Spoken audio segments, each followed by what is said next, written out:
Meet Thomas. Thomas lives in Philadelphia, Pennsylvania, and he is sad.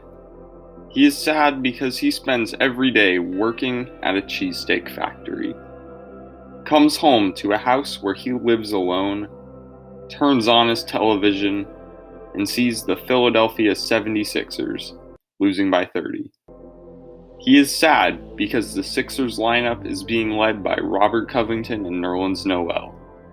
He is sad because his coworker, who grew up in Cleveland, constantly makes fun of him for being a fan of such a terrible basketball team.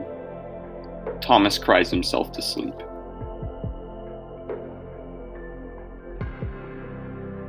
Five years later, Thomas is having the best year of his life.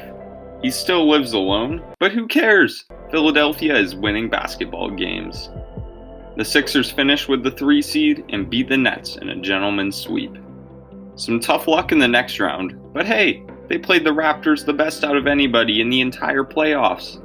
So what? Jimmy Butler signed with Miami. Now they have Al Horford, and Tobias Harris is sticking around. This team is going to make a serious finals push.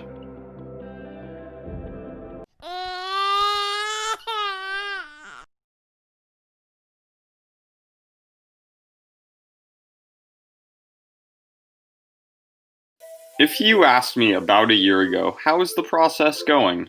I would say that it's going pretty damn well. That the Philadelphia 76ers could actually contend for a title in the 2020 season. And I would say now that most basketball fans would have echoed that. As of the day before I write this, the Sixers were swept out of the playoffs by the Boston Celtics. Sure, Ben Simmons was out, but the Sixers were statistically better all season without him. He might have been able to slow Tatum down a bit more, but I still really don't think that it would have mattered in the end. Without knowing it, when the Sixers signed Tobias Harris and Al Horford, they were digging their own grave. They essentially have crippled themselves financially until 2023. It has literally only been 1 year into the Al Horford contract, but I already consider it the worst contract in the NBA. Both players have essentially already hit their respective peaks and can only go downhill from here, though their salaries are far from indicative of that. They are also all but untradeable. The only scenario that I can even think of right now is some sort of Chris Paul trade where the Sixers trade Horford, Thibault, and picks for Chris Paul, but I don't really know why either team would even agree to that. People saying they should just trade Horford and Tobias Harris for shooters. That's just not how it works. No team in their right mind would pick up those contracts unless they were getting a very nice package in return.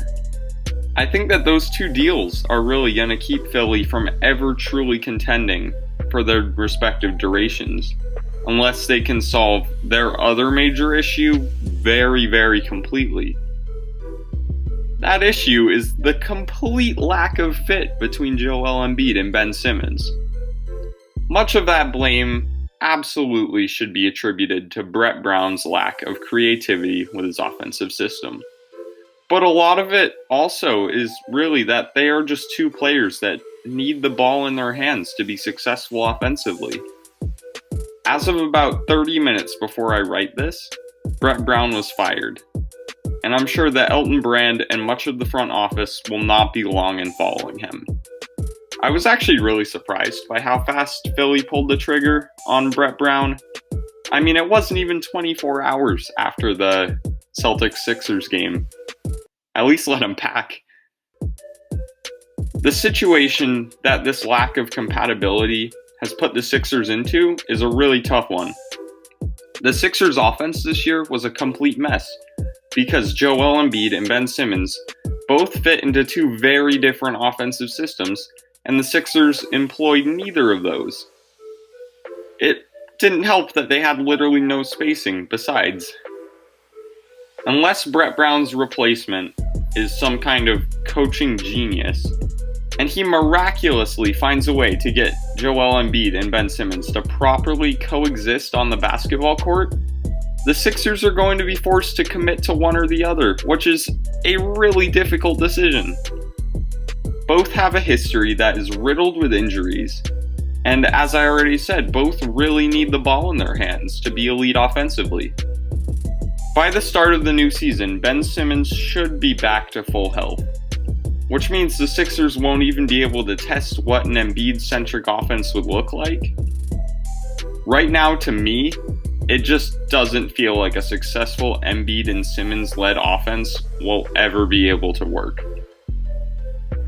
The Sixers' road back to contention is going to be a really long one that is covered in shards of broken glass and has a bottomless pit halfway through it. But there's a bridge over that bottomless pit. They've already started walking that road by firing Brett Brown. He obviously was never going to be able to fix the Simmons and Embiid dynamic, and he wasn't even really the best coach to begin with. There was also that story about how he didn't want to coach Jimmy Butler, so he kind of was part of Jimmy Butler leaving. I'm sure Jimmy Butler might have left anyway, but it's just something to think about. It doesn't look good.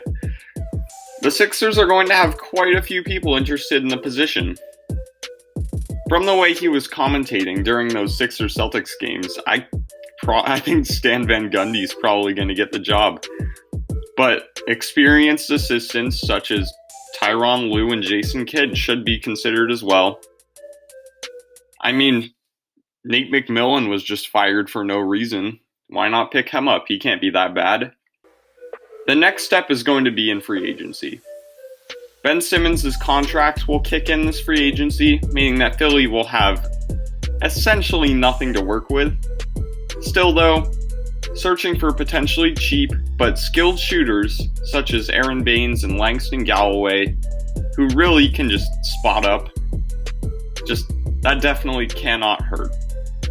They could give their new coach a waiting period where they are able to decide if Embiid and Simmons truly can win a championship together. But if the new front office decides that they can't, I could absolutely see Embiid or Simmons leaving Philly by the trade deadline. I'm not saying that trading one or the other would be the right decision here.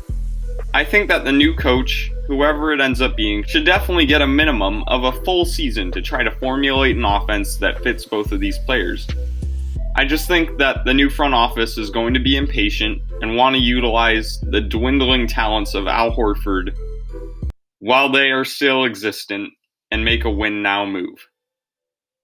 I personally think that if one of the two players is going to get traded, it's going to be Ben Simmons, for the one reason that I think that there are going to be a lot more teams interested in Simmons than there are in Embiid.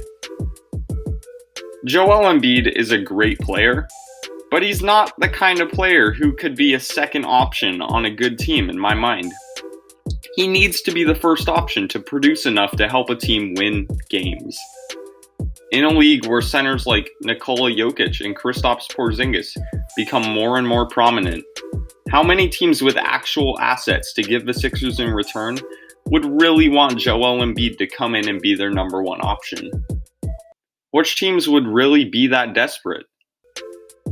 I still think that Joel Embiid could lead a team to a championship, but only in an offensive system specifically tailored to get him the ball, but provide him consistent options to kick the ball out to.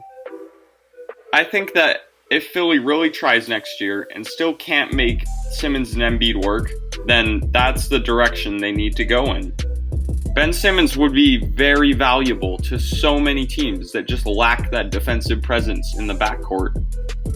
The Trailblazers, the Suns, the Heat all come to mind. I personally find that Heat scenario especially intriguing.